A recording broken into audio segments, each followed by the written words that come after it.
Alors je vais ce soir reprendre à nouveau des éléments, c'est le cas de dire, qui ne vont pas de soi. Pourquoi? Parce que dans cette mise en direction de l'inconscient et de la voix lyrique,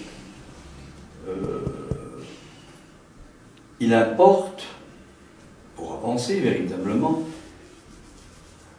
pour avancer au-delà de ce qui est dit habituellement, c'est-à-dire de ce que vous pouvez trouver sur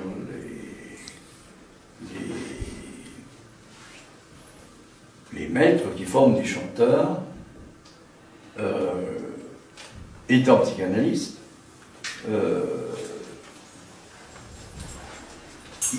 il y a quelque chose d'autre que, je pourrais dire, que le sonore, que le son.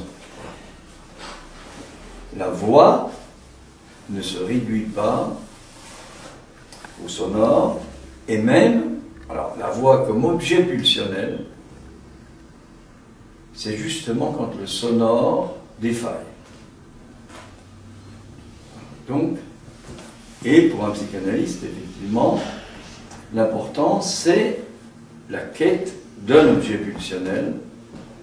Tout ceci, ce sont des mots qui sont très chargés, c'est-à-dire que c'est pas l'objet au sens habituel du terme, c'est pas la pulsion au sens habituel du terme, c'est tout des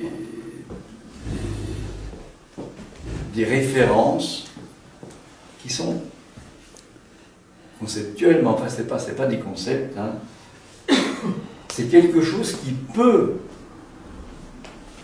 et qui est présent dans cette expérience de discours qu'est la psychanalyse.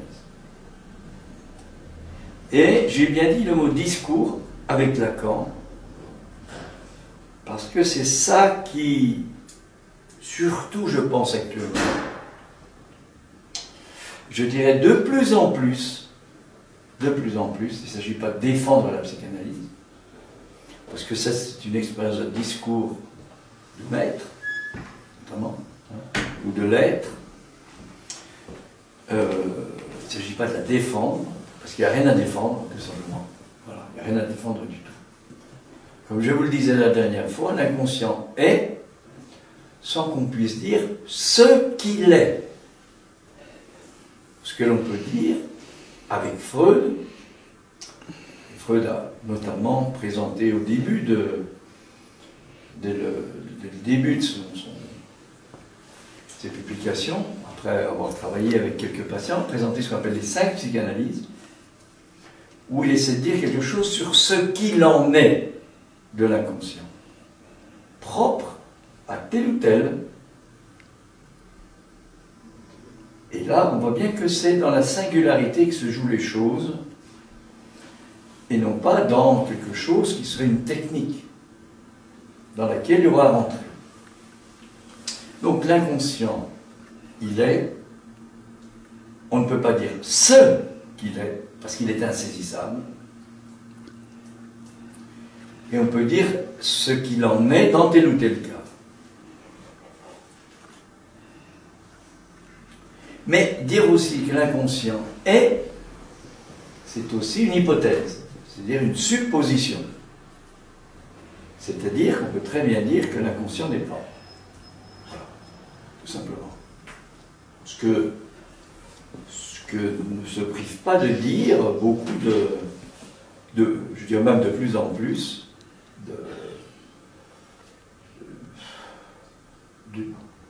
parmi ceux qui se rapportent à quoi? À ce qui est constatable, démontrable, que ce soit de la psychologie, que ce soit de la science neurologique, psychiatrique, médicale, tout ce que l'on appelle les sciences, qui, par définition, se caractérisent par la délivrance de connaissances. On dit des fois d'un savoir. Mais si on dit savoir, on va un peu trop vite, parce que les connaissances, ce n'est pas le savoir. C'est pas par hasard qu'il y a deux mots différents, notamment que dans le savoir, il y a cette dimension, cette richesse de la langue qui est la dimension du voir. Et que dans connaissance, il y a le mot naissance. Connaître, il y a aussi l'être. Donc oui, tout ça, c'est toutes des choses qui résonnent d'une certaine manière, habituellement, et dont on n'a pas... On glisse là-dessus, comme quand on descend une piste de ski, puisque c'est le moment. Là. Et on se casse la figure, parce que de toute façon, on est vraiment à côté. Quoi. Il s'agit de faire le tour des bosses d'une certaine manière, de bien le faire de le faire comme il faut. Alors, je vais revenir après ce rappel de ce que j'ai dit la dernière fois, puis les autres fois, mais peut-être plus la dernière fois. Je vais revenir aussi sur quelque chose qui concerne la voix comme objet pulsionnel. Dans la mesure où, sans qu'il puisse le penser, peut-être même, on peut aller jusqu'à dire que c'est même quelque chose de l'ordre de l'impensable, c'est en ce sens-là qu'il y a un rapport entre l'objet voix comme objet pulsionnel et l'inconscient et ce que j'ai appelé la voix lyrique. La voix lyrique, c'est pas uniquement la voix qui chante à l'opéra. C'est comme ça, ce serait ça la dénomination habituelle. Le théâtre lyrique, ça pourrait être l'opéra. Tout en sachant que l'opéra n'a rien à voir avec le théâtre. Justement. L'opéra n'est pas du théâtre chanté, sauf un peu pour les Français, dans l'histoire de l'opéra. C'était une tragédie en musique. Alors qu'en Italie, on appelait déjà opéra. Bon, je ne vais pas revenir sur cette chose, mais c'est très important parce que dès qu'on parle de théâtre, on parle de verbe, on parle de mots, on parle de sens. Et il y a ça dans l'opéra, ça s'appelle le livret, qui raconte une histoire avec toutes sortes de choses. C'est assez simple l'histoire. Mais il y a un moment dans l'opéra, notamment dans l'opéra italien, où l'histoire s'arrête. Et il y a ce qu'on appelle un aria. C'est-à-dire là où la voix se déploie. Et on n'est plus du tout dans on va dire, ce qu'on appelle l'action. C'est tout à fait autre chose. C'est un chanteur qui, d'une certaine façon, s'offre comme voix pour faire entendre quelque chose, au-delà de ce qui est dit. Parce que ce qui est dit, c'est plus ou moins banal, c'est toujours un peu pareil, c'est en général un amour qui ne peut pas avoir, qui ne peut pas être réalisé, c'est habituellement ça. Et ceci étant dit, alors, d'une certaine façon, c'est-à-dire, on va dire en musique, mais qu'est-ce que ça veut dire en musique? Est-ce qu'il suffit de respecter ce qui est écrit sur la partition pour qu'il y ait de la musique? On sait bien que c'est pas comme ça. C'est pas comme ça que ça se passe. Il y a la dimension dont j'ai parlé la première fois cette année, qui est celle de l'interprétation. Entre, interprétation. Bon. Alors, oui, je voudrais revenir parce que ce que je disais la dernière fois, c'est que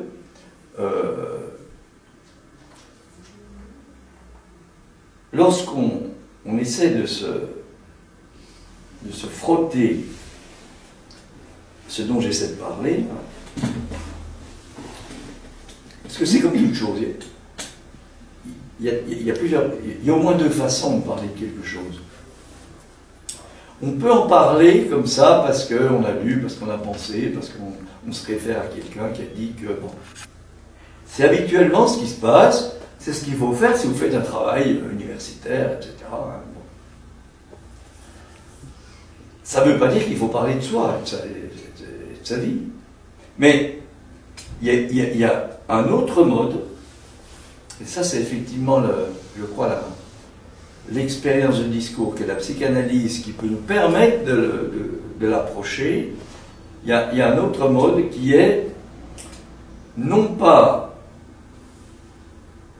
raconter, évidemment, quelque chose, hein, ce qu'il en est, mais produire. Produire. Et c'est là qu'on voit bien que, comme le remarque Lacan, Marx, parce que là, on part dans tous les sens, c'est normal, hein, Marx a eu de l'idée, quand il a mis en place la dimension de l'art. Marx, la plus-value, hein,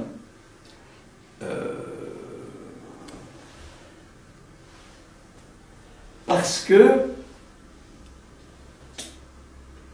il est arrivé, je simplifie, pour simplifier les choses, il est arrivé à dire que la plus-value, elle allait revenir, profiter, on va dire, au capital.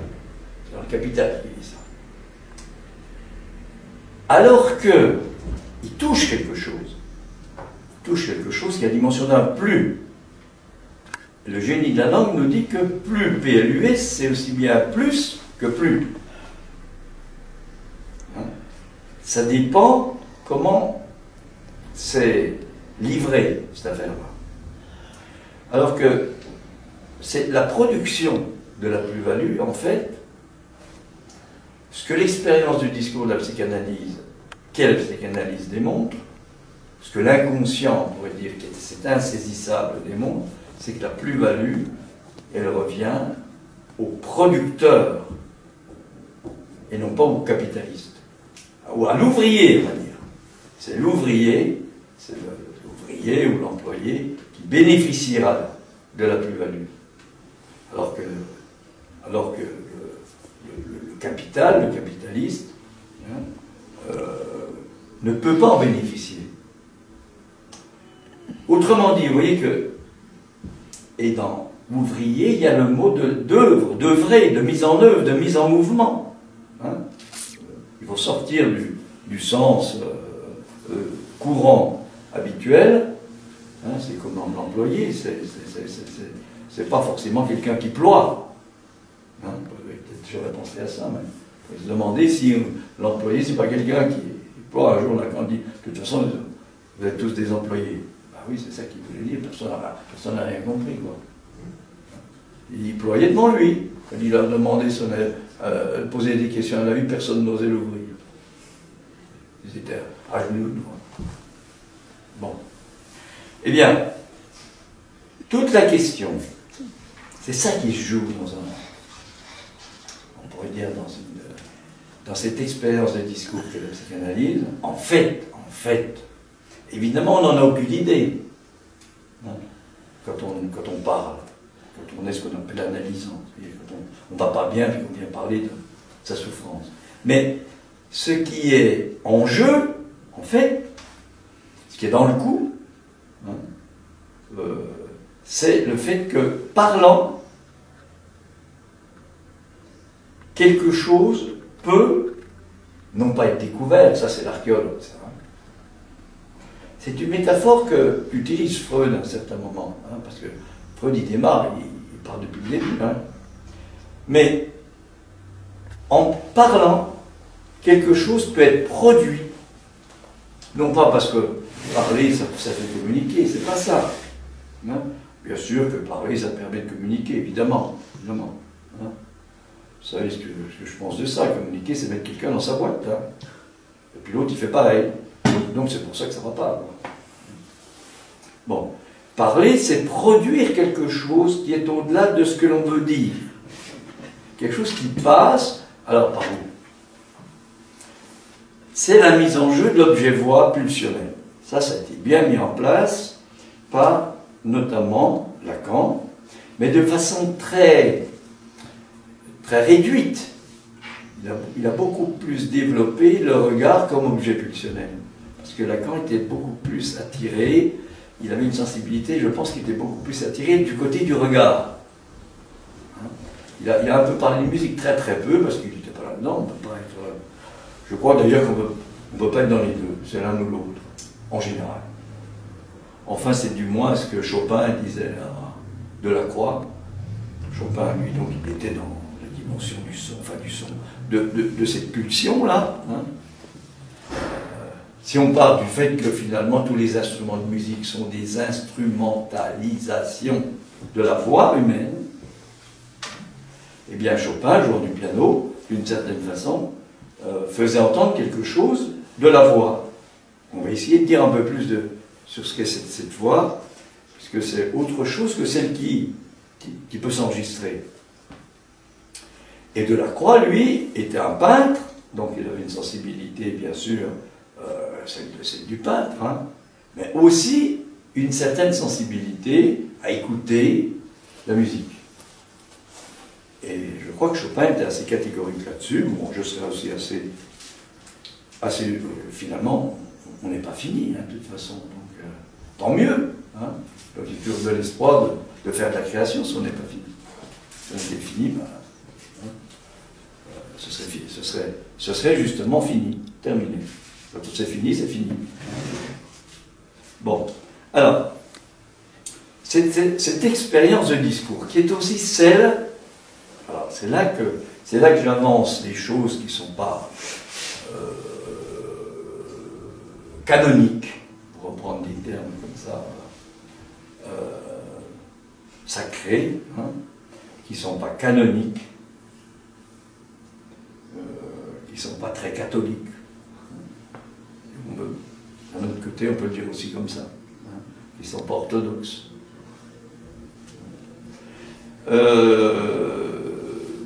Parce que pour le chanteur, on l'appelait lyrique comme ça, pour le chanteur lyrique, hein, c'est comme si une plaque, on met psychiatre, psychanalyste, évidemment, c'est bien pour la société, mais ça ne veut pas dire qu'on est psychanalyste comme ça pendant je ne sais pas combien de temps. Hein, il y a une temporalité, il y a des moments où il y a de l'analyse, comme dit Lacan. On n'est pas psychanalyste, sauf pour la société, il faut bien qu'il y ait cette dimension-là, hein, que ce soit précisé. Bon. Psychiatre, c'est autre chose, parce que, ou médecin, c'est autre chose, parce que là, il y a des connaissances et un diplôme. Donc, ça peut être autre chose. Bon, je reviens, je ne vais pas trop partir là-dedans. Donc, il y a, et ça commence comme ça, le rapport à l'autre. Le rapport à l'autre commence comme ça, quand on s'en fiche. Après tout. Parce que c'est toujours ça qui se joue. C'est le cas de dire. Il y a, alors, au commencement, au début, mais ça veut dire au début, parce que c'est datable, pas forcément, hein, il y a ce que Freud appelle, en 1895, dans un ouvrage qui s'appelle L'esquisse d'une psychologie scientifique, il a eu une intuition de ce qu'il appelle une expérience de satisfaction, de première satisfaction. C'est très difficile d'en parler parce que c'est pas quelque chose qui est qui s'observe. Donc c'est une hypothèse, comme toute hypothèse, mais cette hypothèse, elle vient du fait que ce qui a lieu dans l'expérience du discours de la psychanalyse, pour moi, ce qui a lieu dans l'expérience du chant, du chanteur d'opéra, je veux dire par là du chanteur qui élabore, qui en a payé le prix avec son corps, qui a dû élaborer une voix qu'il ne connaissait pas, qui s'appelle... Alors, est-ce qu'on peut déjà dire que c'est la voix lyrique? C'est pas encore la voix lyrique. Hein. Pour ça, il a dû apprendre une technique, la meilleure possible, pour y arriver. Surtout s'il a une voix qui est assez difficile à travailler, ce qui est mon cas. Si c'est pas une voix légère, hein, si vous voulez prendre un bloc que rencontre un sculpteur, hein, que ce soit je sais pas quoi, du bois, du marbre, ce qu'on voudra, hein, c'est plus ou moins important, mais un ténor léger, évidemment, tout de suite, il part dans les aigus, hein, beaucoup plus facilement. Hein. Mais d'un autre côté, il y a quelque chose qui, à mon avis, il y a quelque chose qui ne pourra pas faire entendre. et que va faire entendre quelqu'un qui est justement une voix beaucoup plus charpentée, corporelle, beaucoup plus ronde, hein, beaucoup plus, oui, ronde, c'est pas mal, ronde, hein, quelque chose qui vient, qui vient vraiment du corps, hein, le chanteur, le ténor léger aussi, il a une voix qui vient du corps, mais c'est pas tout à fait pareil. Et donc, habituellement, on en reste pour parler, et c'est déjà énorme de dire ça, hein, parce que c'est pas très fréquent, surtout maintenant. Hein. Pour parler on pourrait dire que le lyrique s'entend quand il y a une voix qui a une certaine, non pas force, mais une certaine brillance. Un peu comme un meuble dont le relief apparaît, ou sur le relief, enfin, où il apparaît quelque chose qui semble être animé par un certain mouvement. Hein, il y a un certain relief, il y a quelque chose. Suivant l'endroit où on le voit, on va voir différentes choses. Eh bien, c'est pareil dans la voix, il faut qu'il y ait une certaine brillance. Bon, ça c'est une chose. Mais, mon interrogation à moi, c'est est-ce que cette brillance a à voir? Pourquoi c'est mon interrogation? C'est parce que j'ai l'expérience du discours, qu'est la psychanalyse, déjà pour mon propre compte, et puis par rapport à celle que je peux entendre, justement, dans les patients qui viennent me parler, hein, eh bien, est-ce que cette brillance peut être rapprochée de quelque chose qui a à voir avec l'inconscient? Apparemment non, puisque je vous dis que l'inconscient, c'est du réel, c'est de l'insaisissable, c'est pas du son, c'est pas du sonore. Et pourtant, ça a à voir avec le sonore. Alors, cette expérience de satisfaction, comment, pour la résumer, ça fait un peu psychologique, je trouve. J'aime pas trop ça, mais bon. Freud dit que un jour, on va dire un jour comme ça, voilà, un jour, il était une fois, un jour, ça fait un peu mythe comme ça, hein, un jour, on prend l'expression le petit homme, l'homme, hein, le nouveau-né, ressent à l'intérieur de son corps une certaine tension. Et va exprimer cette tension par un cri. Ça, c'est une hypothèse. Quand est-ce que ça a lieu? Est-ce que c'est la première fois qu'a lieu le cri ou pas? C'est pas le problème. Hein? Un jour, il va entendre quelque chose qui vient de son corps.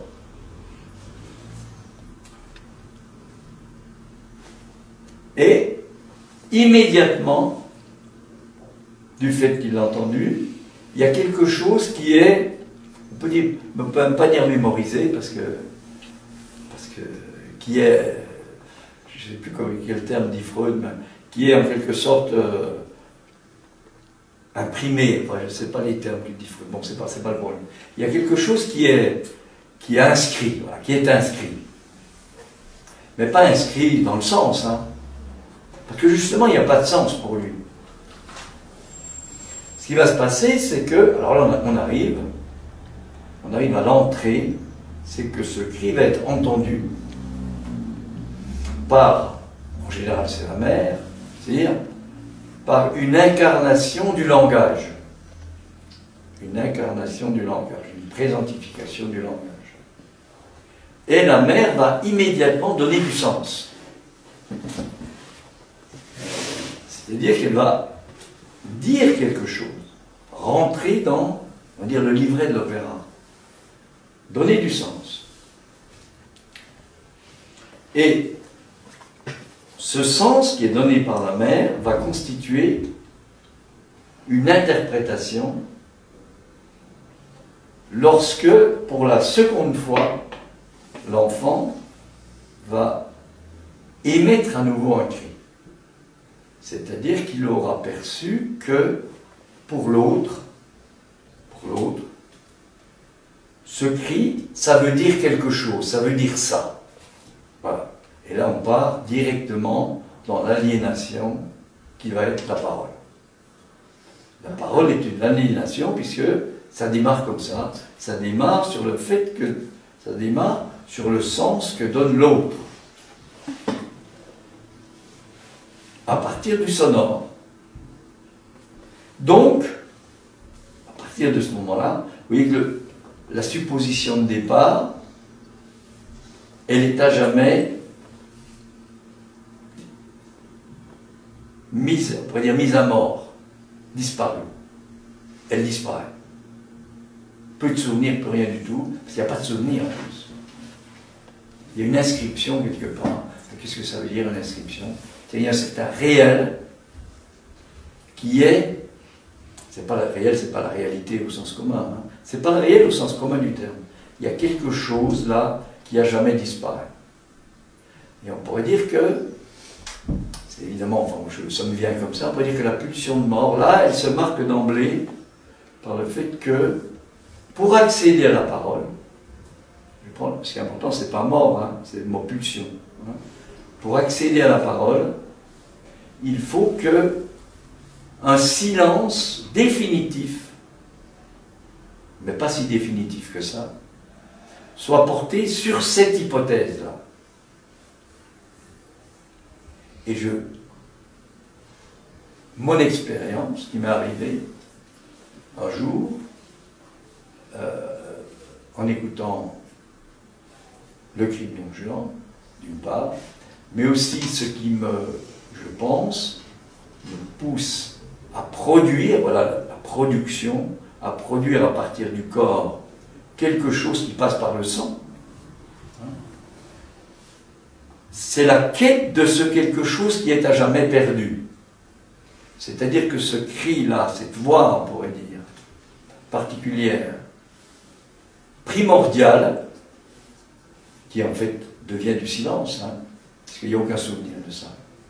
C'est inscrit, mais il n'y a pas de souvenir. Vous voyez qu'on n'est pas du tout dans la logique. Hein. Eh bien, c'est quelque chose qui est à jamais perdu. Et dès qu'on va devenir, par exemple, dans ce cas-là, mis dans cette direction-là, soit pour chanter, soit pour aller écouter un chanteur d'opéra, un chanteur lyrique, c'est en fait dans la perspective de retrouver ce quelque chose qu'on n'a jamais retrouvé, puisqu'il n'a jamais perdu. Ça n'empêche pas que ça anime. Hein? Autrement dit, c'est pas parce que quelque chose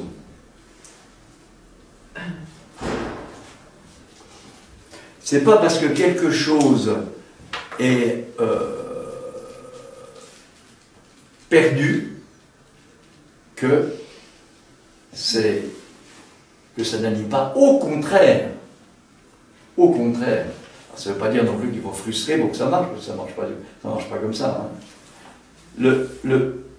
L'objet cause du désir, l'objet de la pulsion, bon, on va les rapprocher, c'est à peu près pareil, hein.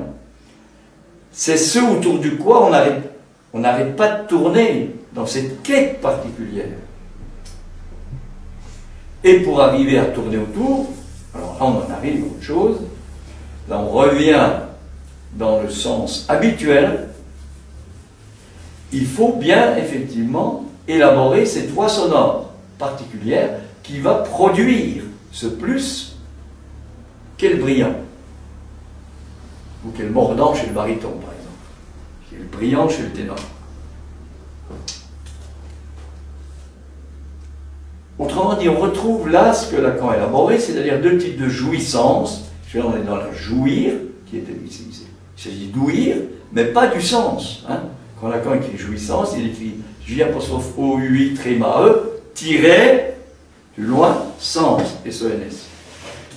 Et ainsi, on voit bien que ce n'est pas la jouissance, non seulement au sens commun du terme, hein, qui est rabattu habituellement sur le plaisir, c'est tout à fait autre chose. Hein. C'est cette voie particulière qui est à jamais disparue, ce réel de la voix à jamais perdu, qui est quêté. Et en fait, c'est ça qui se joue dans l'aria. C'est pas pour rien que j'ai pris l'aria. Hein, c'est-à-dire l'air. L'air. Ça va durer 2-3 minutes, ou 4-5 minutes.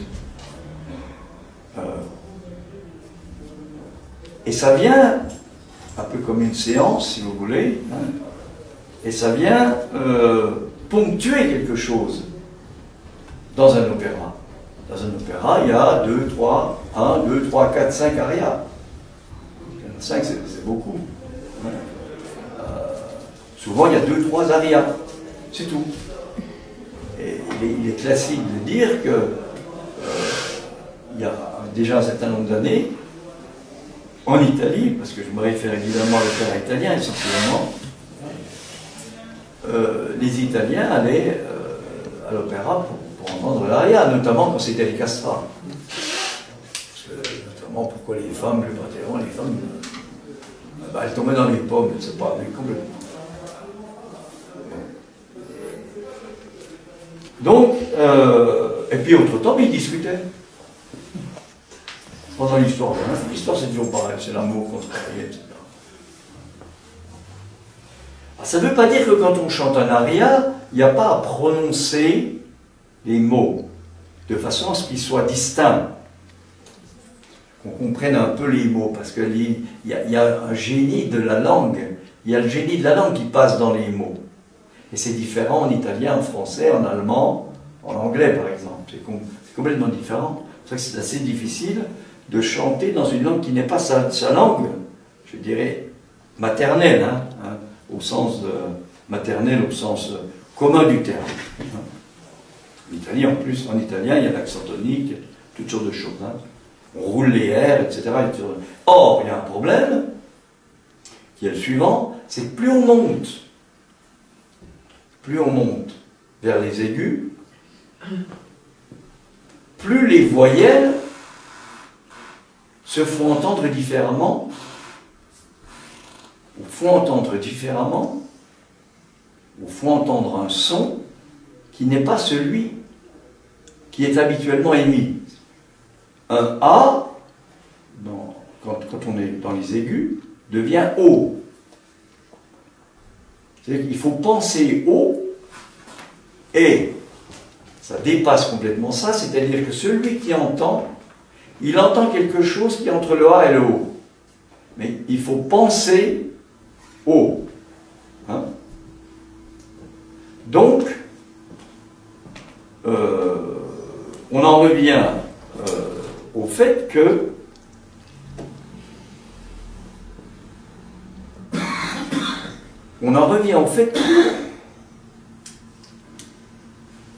vous voyez que c'est dès qu'on monte dans les aigus, on sort de la parole. C'est que la parole, ça va très bien pour une basse, pour un ténor, pour un baryton encore. Mais dès qu'on arrive chez les sopranes et chez les ténors, on n'est plus dans la parole en fait. C'est pour ça que, à mon avis, on est plus là. C'est pour ça d'ailleurs que, évidemment, ça a beaucoup plus de succès, bien sûr. Hein. C'est pas tellement parce que c'est haut, hein. C'est parce qu'il y a autre chose, à mon avis. Et pour y arriver, il faut donc une certaine technique qu'on apprend, c'est-à-dire, comme je reviens sur ce que je disais tout à l'heure, on retrouve les deux types de jouissance dont a parlé Lacan, la jouissance phallique, celle qui est dans la parole, celle qu'on peut aussi trouver dans ce qui fait que pour y arriver, il faut acquérir une certaine maîtrise du corps pour que les choses se mettent en place à peu près de façon spontanée, qu'on n'ait pas à penser à la respiration, etc. Tout, même si à certains moments, on peut y penser plus particulièrement parce qu'on sait qu'on va vers un aigu, donc il faut préparer les choses. Hein. Mais il faut que ça se mette en place à peu près tout seul. Hein. Et quand on arrive effectivement dans les aigus, dans quel monde on est? Voilà la question. Hein. Eh bien, on vient toucher à quelque chose qui, à ce moment-là, fait de nous que jusque-là, nous étions des égarés, nous étions des perdus, à savoir qu'on touche cette jouissance particulière que Lacan a nommée, cette jouissance de l'autre, du lieu de l'autre, lieu dont nous sommes habituellement séparés. Je m'arrête là-dessus.